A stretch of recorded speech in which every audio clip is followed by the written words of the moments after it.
The sat phone rang at 2:17 a.m. We were 100 miles offshore. The water was black glass, the rig humming like a metal heart. I wiped the grease off my hands before answering. I wish I hadn't. "Mr. Maddox?" a woman asked. Her voice was flat, bureaucratic. "This is Child Protective Services. Your son was found alone, wandering by Route 67. I didn't say anything. In the background," she hesitated, "we heard him crying. He said, 'Mom's friend told me to get out.'" There was a silence that followed, the kind that sets your bones to shiver, even in the heat. The foreman saw my face and didn't ask a thing. He just called for the emergency bird.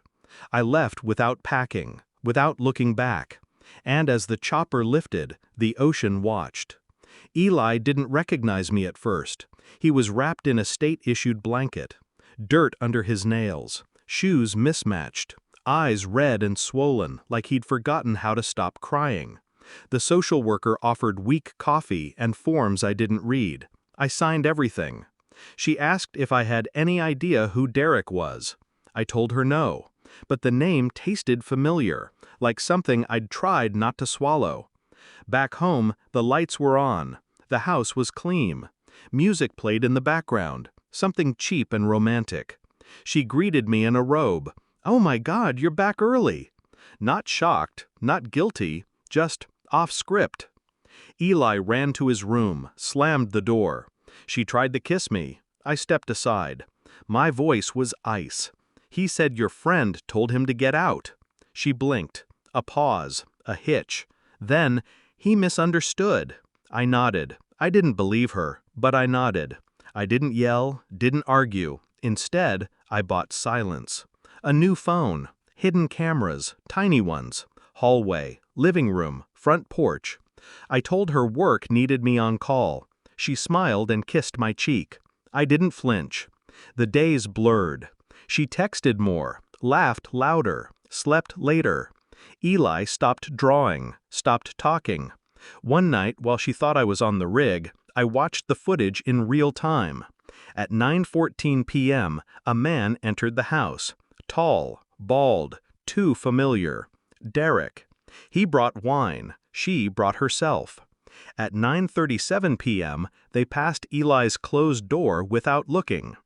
At 10:02 p.m., Eli opened that same door and walked outside. No one noticed. Not until CPS found him 3 miles away, barefoot on cracked pavement. I waited.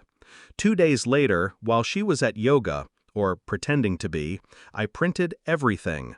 Still frames, receipts, call logs.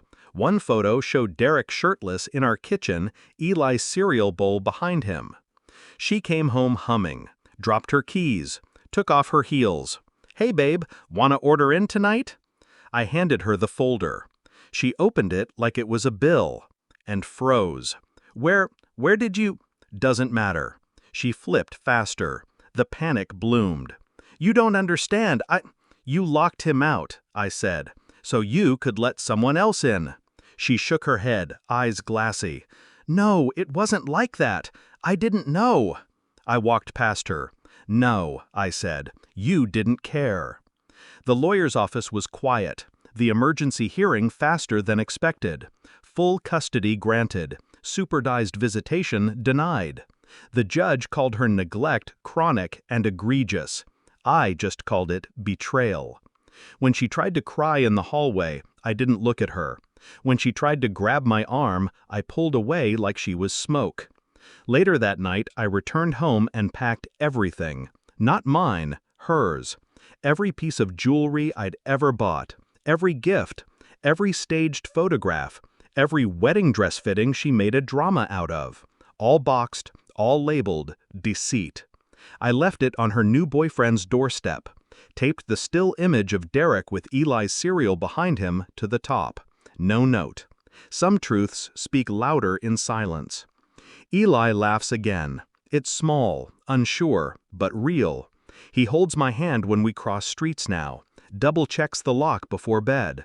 I never taught him that. She did. Some nights I watch him sleep. and I wonder how long he'll carry her shadow before the sun burns it off. She texts sometimes. I never reply. Not out of hate, out of understanding.